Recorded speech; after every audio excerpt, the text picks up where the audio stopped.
नमस्कार श्रोते हो, रेडिओ जयंतच्या आनंदी कट्ट्यावर मी अनुराधा आपण सर्वांचं मनपूर्वक स्वागत करते. श्रोते हो, आजच्या आनंदी कट्ट्यावरून लेखिका प्राजक्ता रुद्रवार यांनी त्यांच्या कथेद्वारे मांडलेला एक अतिशय सुंदर विचार तुमच्यापर्यंत पोचवते. ऐकूया. कथेचं नाव आहे सिक्रेट सांता. अहो ऐकताय ना, या वाढदिवसाला मला हिरव्या रंगाची पैठणी हवी आ. अनुराधानं त्याला जरासं मोठ्या आवाजात ओरडून सांगितलं.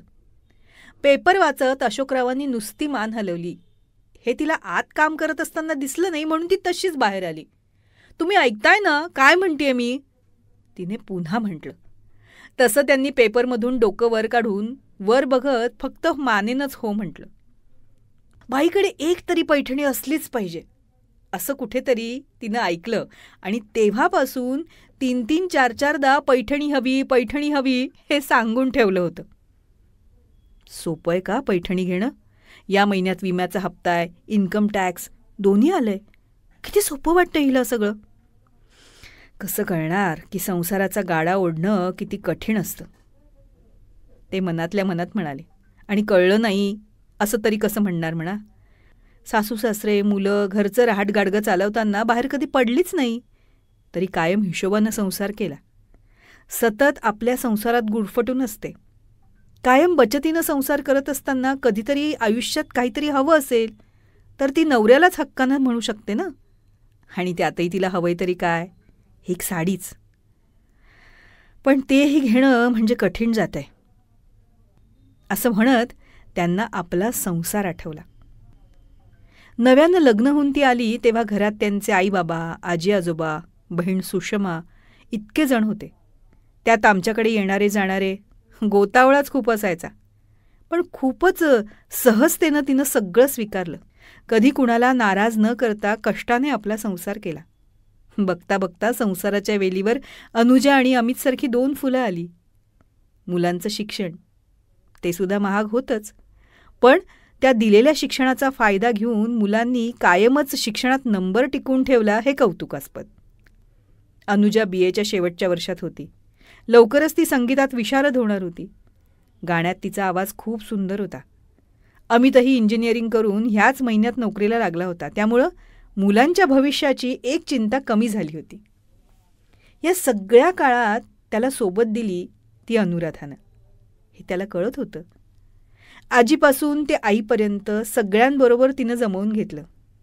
त्या काळी पगार खूप नसल्यानं आलेला पैसा पुरवणं ही एक कलाच होती. पण कुठलीही तक्रार न करता तिनं आजपर्यंत आहे त्या पैशातच सगळं जमवलं होतं. त्यामुळं तिच्या या पैठणीच्या इच्छेला ते नुसतं हो म्हणण्यापलीकडे काही जास्त करू शकत नव्हते. पण लवकरच काहीतरी करून आपण अनुराधाला मनासारखी पैठणी देऊयात असा विचार त्यांच्या मनात येत होता. संध्याकाळी टीव्हीवर ख्रिसमसच्या पूर्वसंध्येला एका मालिकेत नेहमीप्रमाणे सगळ्या सणांसारखा ख्रिसमस साजरा होत होता. त्यातल्या नायिकेला सिक्रेट सांतानं गिफ्ट दिलं. ते पाहून क्षणभर अनुराधाला त्या नायिकेचा खूप हेवा वाटला. ती मन लावून ते बघतीये हे पाहून सगळेच तिला हसत होते. आई, तुला पण देऊ शकतो बरं का तुझा सिक्रेट सांता काहीतरी गिफ्ट, या मालिकेतल्या नायिकेसारखं, अनुजा हसत हसत म्हणाली. तिच्याकडे लटक्या रागानं बघत, उडवा ग बाई मुलांनो, थट्टा उडवा गरीब आईची. मला मेलीला कोण ओळखतंय आणि कोण देणार मला असलं काहीतरी छान गिफ्ट, असं म्हणत ती किचन आवरायला आत निघून गेली. पण अनुजाचं बोलणं ऐकून ती स्वतःला समजवत पटकन म्हणाली, माहितीये हे सगळं मालिकेतच असतं नुसतं, आणि आपणही उगाच नुसते बघत बसतो. पण होत असेल का कधी असं खरं?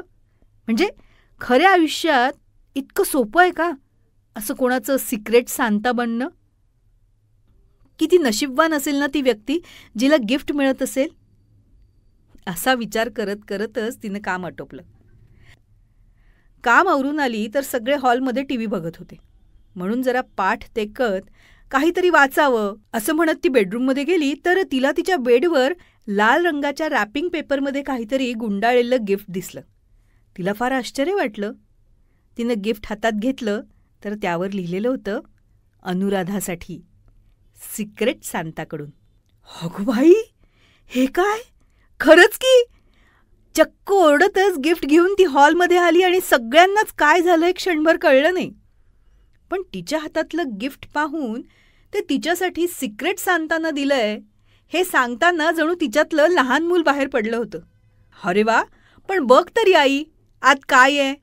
असं अनुजानं म्हणताच, हो हो ग, बघते आतमध्ये काय आहे, असं म्हणत तिनं आनंदानं गिफ्ट रॅप केलेला कागद काढला. तर आतमध्ये तिला हवी तशी हिरव्या रंगाची पैठणी होती. ती पैठणी पाहून तिचे डोळे आनंदानं भरून आले. ती पैठणी उराशी कवटाळत तिने एकदम नवऱ्याकडे पाहिलं. आजपर्यंत 4 लोकात कधी जवळही उभी न राहिलेल्या अनुराधानं चक्क त्यांच्या कुशीत शिरून, थँक्यू माझ्या सिक्रेट सांता, आपल्या इतक्या वर्षाच्या संसारात तुम्ही पहिल्यांदाच माझ्यासाठी काहीतरी गिफ्ट घेतलं आणि तीही पैठणी, असं म्हणत आसवांना जागा मोकळी करून दिली. अशोकरावांना क्षणभर कळेना की काय म्हणावं. त्यांनी अमितला काय सांगू आता हिला असं खुणावलं. त्यानं डोक्यानं नकार देत डोळ्यांनीच काही बोलू नका असं म्हणून खुणावलं. मुलगा मोठा झाला असं बघून त्यांचे डोळे भरून आले. त्यांनी अनुराधाच्या डोक्यावरून हात फिरवला.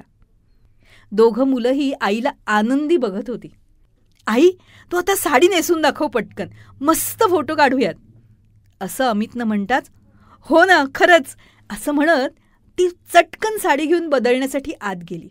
इतका वेळ शांत असणाऱ्या अशोकरावांनी अमितला, thank you my dear secret Santa, तुझ्या पहिल्या पगारात आईला जितकं छान गिफ्ट दिलंस तितकंच अमूल्य गिफ्ट तू आज मला पण दिलेस रे राजा. असाच कायम यशस्वी हो, आनंदी रहा, असं म्हणत चक्क त्याला मिठी मारली आणि आयुष्यात आनंद वाटत जाणाऱ्या आपल्या सिक्रेट सांताला मनापासून आशीर्वाद दिले. हा होता आनंदी कट्ट्यावरचा आजचा सुंदर विचार. तुम्हाला तो कसा वाटला याविषयीची तुमची कमेंट बॉक्समध्ये नक्की लिहा. आणि त्याचबरोबर रेडिओ जयंतचे दर्जेदार कार्यक्रम ऐकण्यासाठी रेडिओ जयंत लाईक करा, शेअर करा आणि सबस्क्राईब करा. रेडिओ जयंतचं सबस्क्रिप्शन फ्री आहे. आणि त्याचबरोबर नोटिफिकेशनसाठी बेल आयकॉनवर क्लिक करायला सुद्धा विसरू नका.